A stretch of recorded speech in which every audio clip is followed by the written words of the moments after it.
Meetings, meetings, meetings. Everyone hates meetings. They're the black holes that suck time out of our calendars. When are we supposed to do the actual work when we're in the meetings all day? Have you heard this question before? I have. What makes a meeting even worse is when you participate in one and get nothing out of it. You show up on time, but the meeting starts late. Then there's an hour of unstructured blabbering. You see puzzled looks around the room saying, "Why are we here?" The meeting runs over because no one knows where to stop and what exactly is being discussed. In a day or so, no one remembers what was discussed, and another meeting is scheduled as a follow-up. How do you break this vicious cycle? Hi everyone, and welcome back to my channel. I'm Natasha Kasimtseva and I'm your project doctor, and today we're going to explore 9 ways to improve your meetings. But before we start, I need you to do me a quick favor and smash that thumbs up button below. If you haven't already, please make sure to subscribe. Already subscribed? Well, thank you. Let's dive right into it.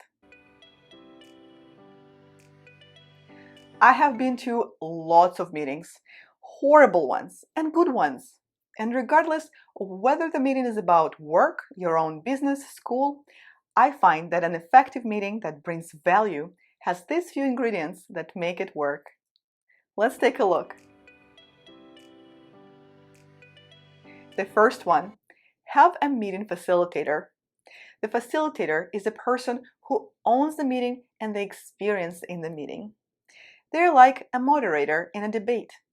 They're not the ones who do most of the talking, but rather facilitator takes a role to ensure the right people are in the room, the meeting is clearly structured, and the participants are held accountable for following the running rules, like being on time, or not speaking out of term, or staying on topic. Next secret ingredient. Have a scribe or a note keeper. This could be a facilitator and a note keeper, or one person doing both. Taking meeting notes memorializes the discussion and creates an important artifact that all participants can refer to in the future. Meeting notes are an important asset. Sometimes taking meeting notes can be intimidating because one might feel like they need to be a stenographer, but it's not the case. Capturing the key points is usually enough to create a mental anchor for people to work off. Another key to a successful meeting is to clearly define your meeting goals and objectives. Knowing the desired outcome of the meeting is the key to a successful discussion. It determines who needs to be invited and what topics need to be covered. Communicate your meeting goals ahead of time to set an expectation. Next, carefully defining your meeting participants is a must. When you know your meeting objectives, you can confidently define who needs to be part of the discussion. Having the right voices in the room makes your meeting go smoother, eliminates unnecessary follow-ups, and speeds up issue resolution and decision making. Next success factor. Think about the timing of sending an invite. No one appreciates a meeting that drops on your calendar last minute. Giving your participants a few days to prepare for the meeting also ensures that they're more likely to show up ready and informed. Think about the content of your invite. Unless it's a very informal meeting and something that's top of mind for everyone, or it is a quick one-on-one touch point, please do not send an empty invite. Always include agenda, at least a few bullet points, a few words about the meeting goal, and possibly the information about who's attending, your audience composition. For big and formal meetings, it helps to actually have time dedicated to each speaker or presenter. For example, every presenter might have 5 minutes to provide their project updates. Take meeting notes. If you did all your prep, clearly define your participants' goals and objectives, as well as meeting agenda, then note-taking would be easy. You already have the structure to follow. It is almost like your meeting outline that you can just fill in as the discussion progresses. Next, clearly track calls to action, decisions, issues, and risks. Narrating in the notes is very helpful, but sometimes you will need additional structure to crystallize out the nuggets of information that need to be acted upon.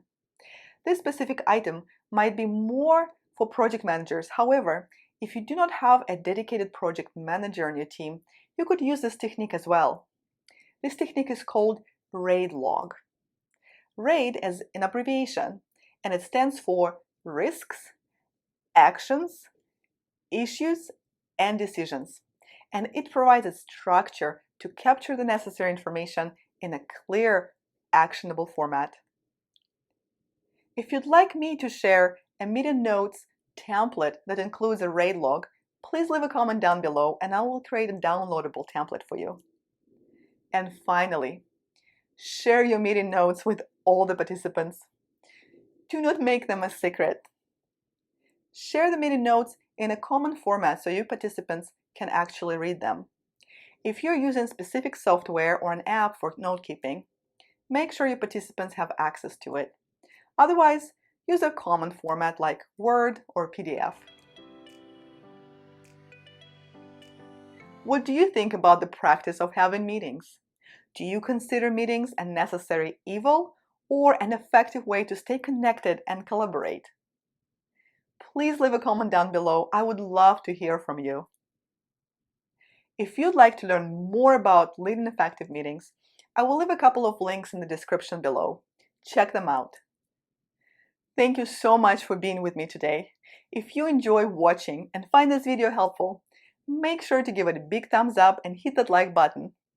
And make sure you leave a comment right at the end letting me know about your favorite meeting trick. I would love to hear from you. Thank you so much, and I will see you in my next video.